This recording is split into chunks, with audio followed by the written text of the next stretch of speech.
नमस्कार। हिंदुस्तान के महा ब्रांड्स के इस एपिसोड में आप सबका स्वागत है। जैसा आपने देखा होगा, इस प्लेटफॉर्म पे हम ऐसी शख्सियत को हर बार आपके सामने लाते हैं जिन्होंने व्यापार के क्षेत्र में, विचार के क्षेत्र में, समाज के क्षेत्र में, कल्चर बनाने में बहुत बड़ा योगदान इस देश को दिया है। इस प्लेटफॉर्म पे हम ऐसे विजनरी लीडर्स को बुलाते हैं, आपसे तारुफ कराते हैं, जिन्होंने इतनी समस्याओं के बावजूद एक अटल विचार रखा और अपने बहुत बड़े बिजनेस साम्राज्य को स्थापित किया। इससे हमें प्रेरणा लेनी चाहिए। तो आज के इस एपिसोड में हम आपको तारुफ कराएंगे एक ऐसी शख्सियत से जिसने आयुर्वेद को सिर्फ भारत ही नहीं, दुनिया में प्रसिद्धि दी, जिसको यूनाइटेड नेशन ने सस्टेनेबिलिटी का एक बहुत बड़ा अवार्ड दिया, जिन्होंने एक ऐसी कंपनी स्थापित की जिसने सिर्फ 20 सालों से कम में 36,000 करोड़ का टर्नओवर किया, और जो व्यापार में जबकि यकीन नहीं रखते हैं, ये बात सदा कहते हैं कि भारत को ही श्रेष्ठ बनाना है। तो आइए मिलते हैं वन एंड ओनली पतंजलि के मैनेजिंग डायरेक्टर आचार्य बालकृष्ण जी से।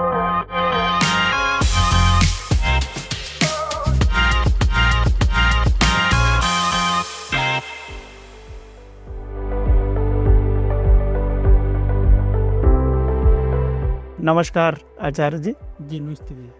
हमें ये बताएं कि इस सोच के पीछे जो ये क्रांति आपने ला दी, आयुर्वेद को लेके क्रांति कर दी कि देश और विदेश और इतनी बड़ी एक एफएमसीजी कंपनी को जन्म दे दिया, इसके पीछे क्या उद्देश्य, क्या विचार, क्या सोच थी? श्रद्धेय स्वामी जी के साथ में ये हमारा जो संबंध और संपर्क है रजत भाई, ये लगभग हम लोगों का 35 वर्षों का है। उनके मन में भी वैराग्य का भाव था, हमारे मन में भी था। हम गुरुकुलों में गए पढ़ने के लिए, शास्त्रों को जानने के लिए, अपने आप को जानने के लिए। वहाँ गए तो वहाँ से स्वदेशी के जो भाव हैं, राष्ट्रवाद के जो विचार हैं, वो हमको गुरुकुल से मिले।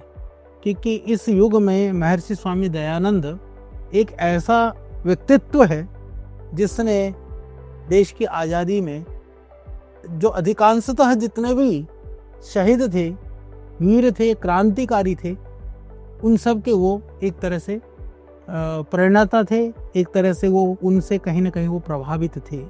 तो गुरुकुल में वही परंपरा को क्योंकि आगे बढ़ाया जाता है, तो हम उस तरह के गुरुकुल में पढ़े।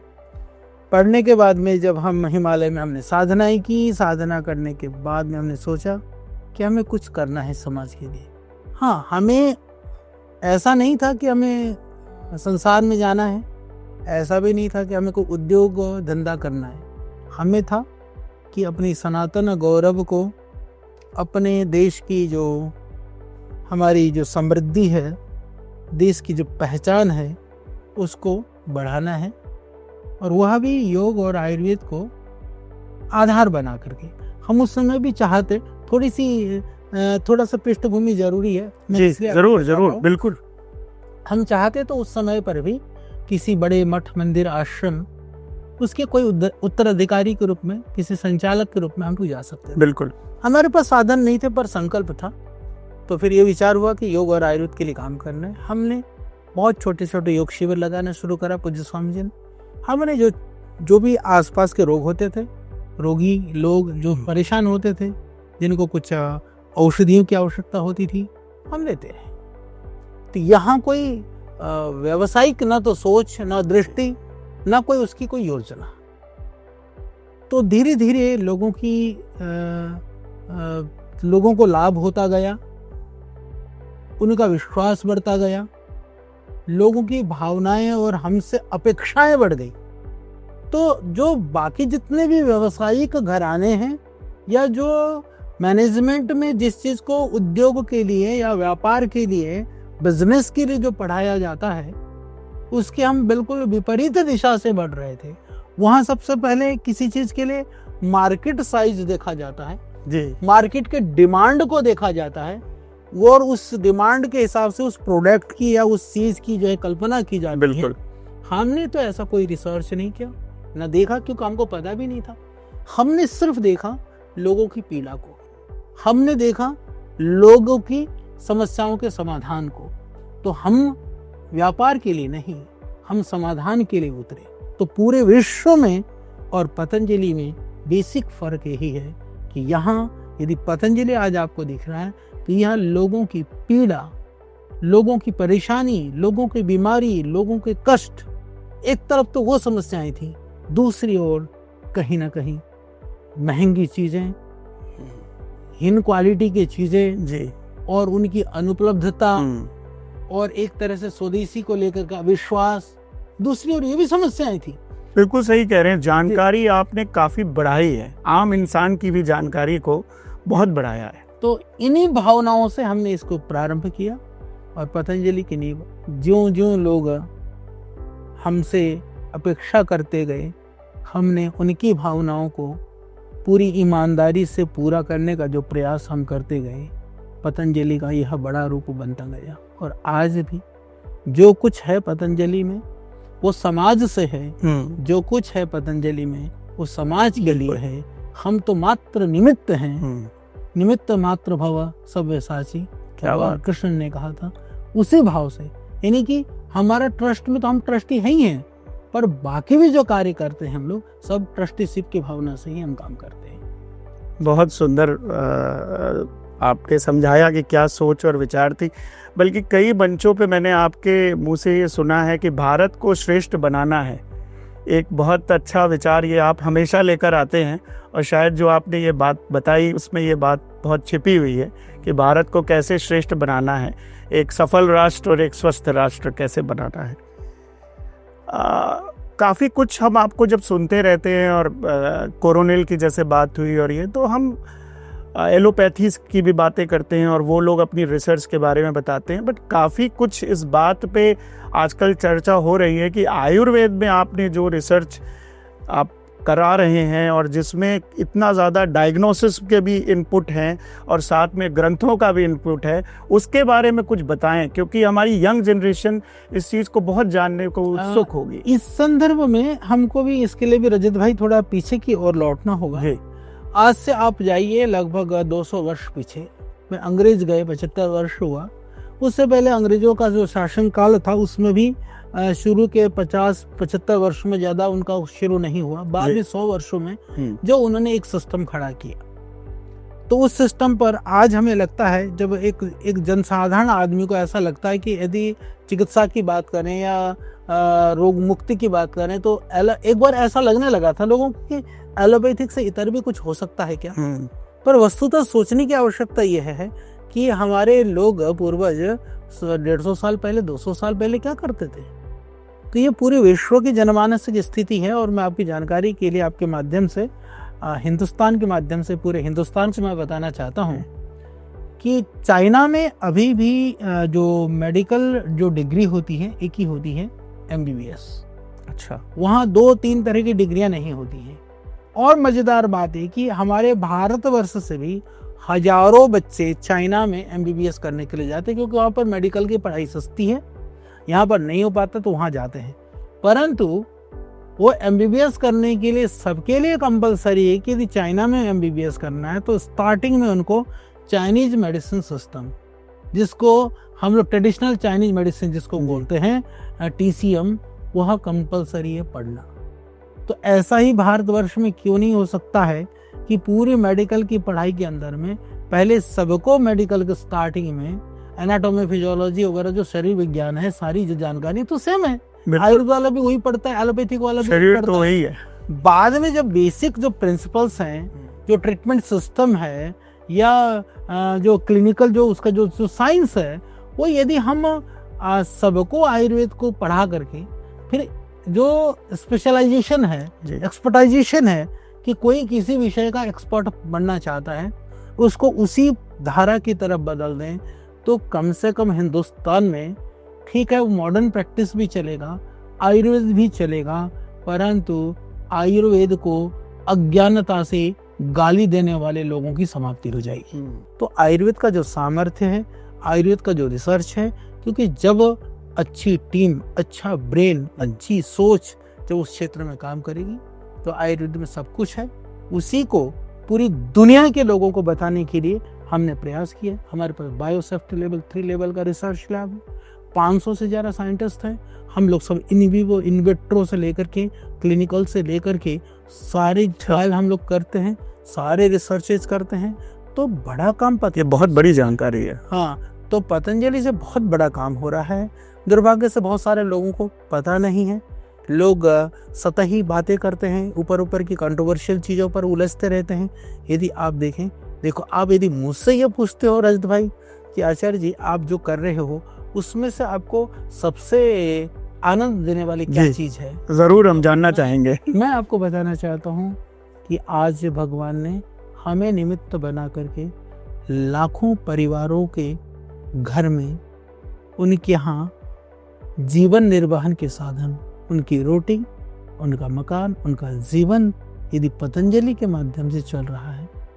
एक सन्यासी, एक ब्रह्मचारी होकर के भी पूज्य स्वामी जी और हम यदि लाखों परिवारों का 50,000 तो स्टोरी है आप तो भरण पोषण कर रहे हैं, तो यह हमारे लिए गर्व और सुकून देता है, पहली चीज।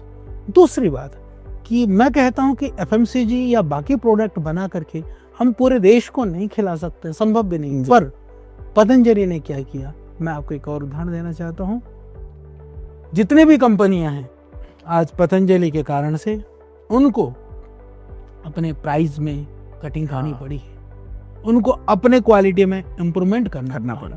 तो यानी पतंजलि ने तो अच्छा सामान पूरे देश को दिया ही है जी, पर बाकी कंपनियों को भी बाध्य किया कि उचित मूल्य पर सही सामान दे दो, नहीं तो देश तुम्हारे पर भरोसा नहीं करेगा। ये संदेश भी पतंजलि ने दिया। और मैं आपको बताता हूँ इसके अलावा क्या दिया कि लोग कहते थे कि सारे प्रोडक्ट के लिए, उत्पाद के लिए सब जगह पर हमारी माताओं, बहनों, बेटियों को जिस तरह से परोसा जाता था, जिस दृश्यों को दिखाया जाता था, हमारे मन को बहुत पीड़ा पहुंचता। तुमको कोई भी सामान बेचना हो उससे पहले तुम क्या हमारी बहन बेटियों को अपमानित कर करके बेचोगे, उनको एक तरह से उनको जो हमारी मर्यादाओं के विरुद्ध के चित्रों को चित्रण करके बेचोगे। तो आज वह चीज भी काफी कम हुई है क्योंकि पूज्य स्वामी जी ने स्वयं एक ब्रांड एम्बेसडर की तरह से बिल्कुल उन उत्पाद को, उतने चीजों को लोगों तक पहुंचाने का काम किया। तीसरा, आज आयुर्वेद को लेकर के पूरे देश और दुनिया में यहाँ अनर्गल बातें करने वाले कुछ भी करते रहे, सत्य यह है पूरा देश और दुनिया जानता है। आज लगभग जो 6-7 लाख जो आयुष डॉक्टर हैं, चिकित्सक है पूरे देश के अंदर, आज उनके गर्व के साथ सीना चौड़ा कर करके आज यदि वो डंक के चोट पर पूरे देश में और दुनिया में घूमते हैं तो उसके पीछे, उस गर्व के पीछे जो गौरव कराने वाला कोई व्यक्ति है तो वह स्वामी रामदेव है, पतंजलि योगपीठ है। यह वो माने या ना माने पर यह बड़ा सत्य है। तो ये सब काम पतंजलि सीधा क्या कर रहा है, पतंजलि डायरेक्ट क्या दे रहा है। आज हम आयुर्वेदिक उत्पाद बनाते हैं, हम जितने भी फूड आइटम बनाते हैं, जो खेत खलिहान में काम करने वाला, जो किसान है, आदिवासी है, वनवासी है, जो गरीब है, जो मजदूर मेहनत कश है, क्योंकि जड़ी बूटियां मेरे भाई वो फैक्ट्री में नहीं उगती हैं जी, अनाज फैक्ट्री में नहीं उगता है, वह तो खेतों में ही उगेगा, वह तो जंगलों में ही उगेगा। और उनका यदि उत्पाद का मूल्य ठीक मिलेगा तो फिर उनका जीवन खुशहाली होगा, और वो जीवन खुशहाली बनाने के लिए जब उसकी डिमांड बढ़ेगी तो उनको मूल्य ठीक मिलेगा। हमने तो डिमांड को बढ़ाया है, पतंजलि ने जो डिमांड बढ़ाया है उससे पूरे देश की किसानों की और हमारे वंचितों की, जो बेचारे गरीब हैं, जिनके पास संसाधन नहीं थे, उन लाखों परिवारों में चूल्हे जलाने का काम पतंजलि ने किया है। आचार्य जी, जो आपने अभी डिमांड की बात करी, तो एक और चीज़ है जिसकी आपने इतनी ज़्यादा जागरूकता पैदा कर दी और इतनी डिमांड पैदा कर दी, उसके बारे में आपका क्या कहना है और आप क्या कर रहे हैं? उसका नाम ऑर्गेनिक फूड है। आजकल हर घर में ऑर्गेनिक फूड की चर्चा हो रही है क्योंकि शायद आपने इतनी जागरूकता फैला दी है। तो इसमें आगे क्या कदम आप बढ़ा रहे हैं और क्या ये जागरूकता कहाँ ले जाएगी हमें, और पतंजलि का उसमें क्या रोल रहेगा, उसके बारे में थोड़ा बताएं। देखिए, हमारी एक सोच है, पतंजलि प्रयास कर रहा है, लोगों में जागरूकता आ रही है, ये सत्य बात है। पर मेरे मन में एक समाधान के रूप में जो निकल करके आता है, आज मैं पहली बार शायद आपके साथ शेयर कर रहा हूँ जी। जितने भी लोग आज शहरों में बसते हैं उनमें से अधिक संख्यक लोग गांव के हैं, या फिर किसी न किसी का गांव के साथ कहीं ना कहीं कोई मूल नाता है। तो उन सारे शहरवासियों से हम निवेदन करते हैं कि जो तुम ऑर्गेनिक ढूंढते फिरते हो उसकी जगह जिन गांवों से, जिन जड़ों से आपका संबंध है ना, वहां जाइए। वहां जो अपने लोग हैं, रिश्ते नाते भाई बंधु जो है, उनसे कहिए भाई तू गेहूं उगाता है, तू चावल उगाता है, तू सब्जियां उगाता है, जो भी तुम उगाते हो ना उसमें से इतना मेरे लिए ना ऑर्गेनिक, ऐसा बिना केमिकल बिना फर्टिलाइजर, क्योंकि वो आपका रिश्तेदार होगा तो ईमानदारी से उगा करके आपको दे देगा। उसको 2 रुपये आप फालतू दे दोगे, उनके बच्चे भी ठीक से पल जाएंगे, वो पढ़ लिख भी जाएंगे, तो आपको गर्व भी होगा और आप स्वस्थ और निरोग भी हो जाएंगे। तो ऑर्गेनिक के लिए तो हमको ऐसा अभियान चलाना पड़ेगा, क्योंकि मार्केट में जो अभी ऑर्गेनिक के नाम पर है उसकी विश्वसनीयता, उसकी प्रामाणिकता के लिए वह भरोसे के पर ही भरोसा है। तो भरोसा अपने ऊपर आप पहले कर सकते हैं, अपनों के ऊपर पहले कर सकते हैं। इसलिए यदि हम ऐसा अभियान चला दें, क्योंकि आज भी हमारे किसान जितने बेचारे अभावों में हैं, तो बैक टू रूट्स आप कह रहे हैं, बैक टू रूट्स बिल्कुल जाना होगा। और आज ये व्यवस्था भारत में ही संभव है, विदेशों में इतने छोटे छोटे किसान नहीं है। हम अपने गांव से जुड़ करके वहीं से सामान ले जाओ ना। अभी भी मैं जानता हूँ बहुत सारे जो बड़े बड़े अधिकारी हैं, व्यापारी हैं, कुछ लोगों को तो अपने फार्म हैं, अपनी उगाते हैं, अपने बना रखा है। भाई आपके पास नहीं है तो आप जिसके पास, किसान के पास जमीन है ना, उसको बोल देना भाई तेरे पास 1 एकड़ जमीन है, उसमें से 1 बीघा में हमारे लिए उगा दे। आप उसको पहले एडवांस पैसा दे जाओ ना, जो उगाएगा वो आपके लिए खेत हो गया। बहुत सुंदर बात कही है। तो ये हम इससे क्या, आप जड़ों से जुड़ेंगे, आपके बच्चे जाएंगे गांव में, कभी देखेंगे खेती बाड़ी कैसे होती है, गांव के लोग कैसे रहते हैं, एक प्रेम, एक संबंध, एक अपनत्व भी बना रहेगा। तो हमें जड़ों से जुड़ करके रहना चाहिए, और जो मन के विभेद हैं वो जड़ों से जुड़े रहने से वो दूर भी हो सकते हैं। पतंजलि का प्रयास है कि जो शुद्ध ऑर्गेनिक के ऊपर लोग लौटे, क्योंकि अब श्री अन्न के लिए भी माननीय प्रधानमंत्री जी ने, मोदी जी ने प्रयास किया है। जितने जो मिलेट्स हैं, जितने भी हमारा मोटा अनाज है, मैंने तो पहले से कहा जाता था कि मोटा खाओ मोटा पहनो। जो प्राकृतिक भोजन है उससे मिलेट्स के ऊपर यदि हम जोर देते हैं, देखिए बीमारी की जड़ गेहूं और चावल है, तो आप गेहूं और चावल पर जोर कम अजमाइश करें सब लोग, मिलेट्स पर। रागी है, चौलाई है, ज्वार है, बाजरा है, मक्का है, यहाँ पर हमारे उत्तराखंड के अंदर जिसको बोलते हैं सामक है। तो ये सब चीज़ों के ऊपर हम फोकस करें, और घरों में भी बच्चों को भी अलग अलग तरह के अनाज खाने की आप आदत डलवाएं, तो कैल्शियम, आयरन, या फिर आपको दूसरी तरह के जो मिनरल्स है, विटामिन्स है, उन सब की पूर्ति आप अन्न के द्वारा कर सकते हैं। क्योंकि स्वास्थ्य वो हरी पीली नीली गोलियों में नहीं है, वह तो प्रकृति में है, प्राकृतिक उत्पाद में है, और उनके सेवन करके हम रोगों से बच सकते हैं। इतनी अच्छी बात कही आपने। एक और सवाल मैं पूछना चाहूँगा, ये शायद इस समय 10 से 20% भारतीयों के दिमाग में होगा, क्योंकि देश कहीं ना कहीं ये कहलाया जा रहा है देश को कि ये डायबिटिक कैपिटल बनता जा रहा है, डायबिटीज़ का घर बनता जा रहा है।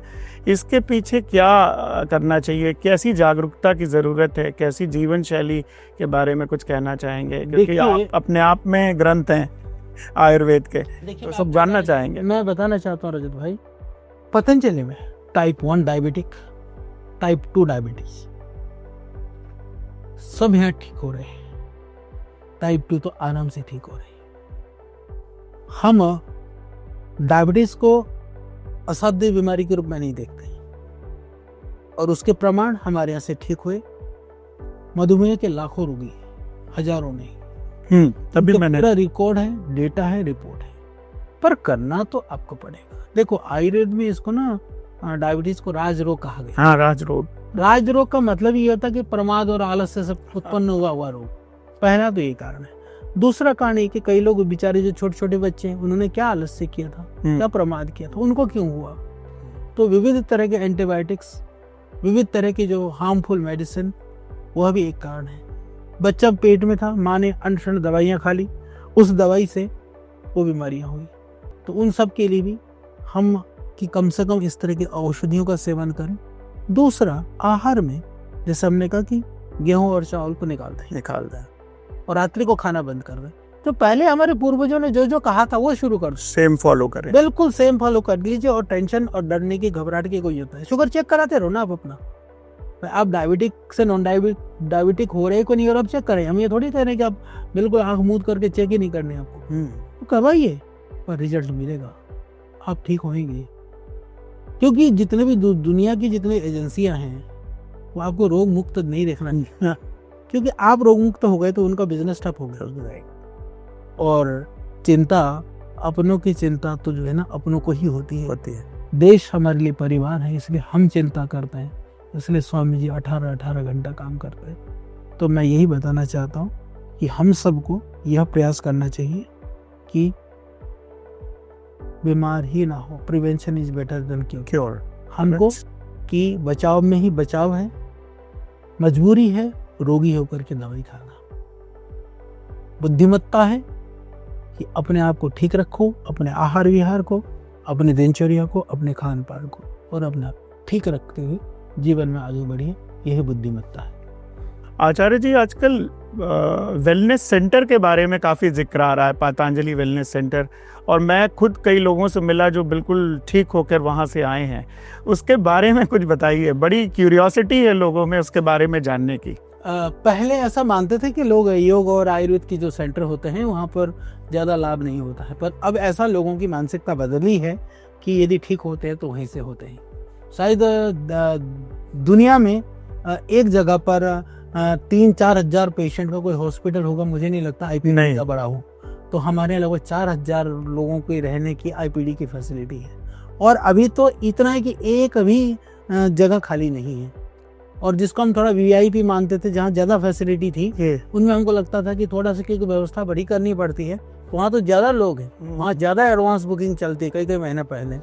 और मैं ये भी निवेदन करना चाहता हूँ कि हम जो पूरी हम मेडिकल में इंटीग्रेशन की बात करते हैं, हाँ, तो टोटल इंटीग्रेशन की यदि हम बात करें तो ये पतंजलि होलिस्टिक जो इंटीग्रेटेड मेडिसिन सिस्टम का, यहाँ पंचकर्मा, षटकर्मा, नेचुरोपैथी, योगा, आयुर्वेद सबको मिला करके प्रामाणिकता के साथ चिकित्सा का यह सेंटर है।